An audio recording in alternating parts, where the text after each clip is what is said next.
Yang saya hormati, Yanda dan Bunda pendidik anak usia dini. Yang saya hormati, Bapak dan Ibu orang tua murid. Dan yang saya hormati, Bapak dan Ibu pemerhati pendidikan anak usia dini di Indonesia. Salam sejahtera untuk kita semua.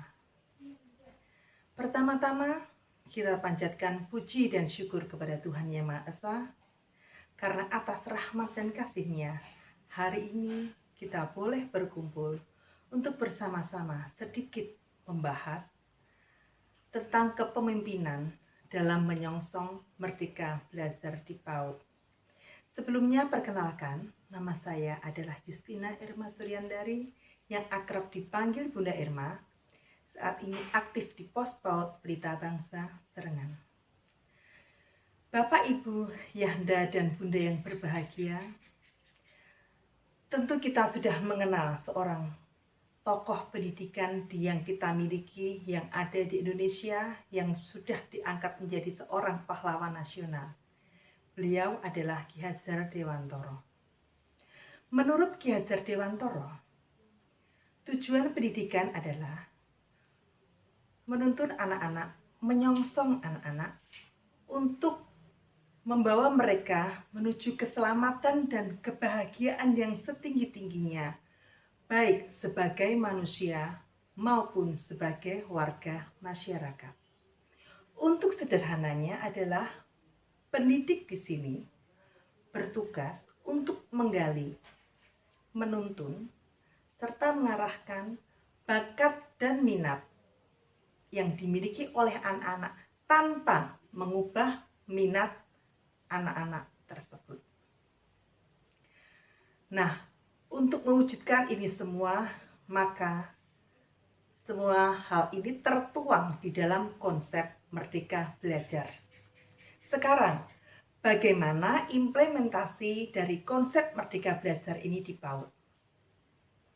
Di PAUD, dunia PAUD adalah dunia bermain.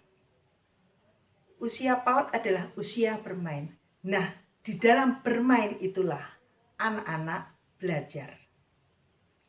Nah, bagaimana kita bisa menerapkan itu supaya bisa terwujud merdeka belajar di lingkungan PAUD? Ada 4 langkah. Yang pertama, kita memberikan informasi kepada orang tua tentang pembiasaan-pembiasaan yang telah dilakukan oleh anak-anak di sekolah, yang telah kita berikan di sekolah.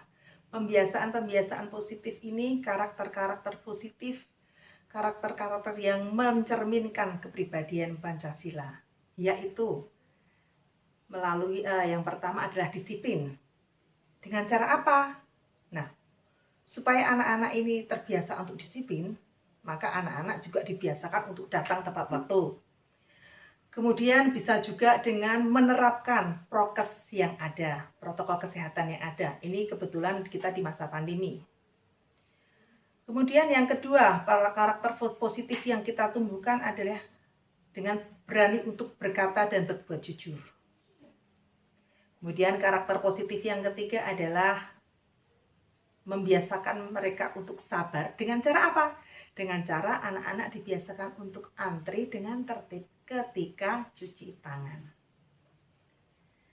Kemudian karakter positif yang keempat yang kita tumbuhkan adalah penanaman toleransi. Ini bisa dilakukan dengan cara berdoa sesuai dengan agama dan kepercayaan masing-masing. Kebetulan PAUD saya adalah PAUD umum, jadi kita berdoanya bisa sesuai dengan agama dan kepercayaan yang mereka anut. Kemudian langkah yang kedua adalah pendorong pendidik untuk lebih kreatif di dalam memberikan pembelajaran. Jadi menempatkan anak didiknya sebagai subjek. Mereka dapat mengeksplorasi dirinya, mengeksplorasi minatnya dengan alat dan bahan yang ada. Kemudian langkah yang ketiga adalah kita memberikan informasi tentang materi pembelajaran yang telah kita lakukan di sekolah hari ini, yang telah dilakukan oleh anak-anak hari ini kepada orang tua murid. Kemudian langkah yang keempat adalah membangun kerjasama yang baik, yang lebih erat lagi dengan orang tua murid selaku mitra. Nah, pada kesempatan yang berbahagia ini, saya mengajak Anda semua untuk bersama-sama memajukan Indonesia melalui pendidikan anak usia dini yang lebih bermutu. Dengan menerapkan konsep Merdeka Belajar yang tidak hanya berhenti di konsep saja, tetapi harus kita terapkan dengan baik. Akhir kata, saya mohon maaf apabila ada kesalahan di dalam bertutur kata. Terima kasih.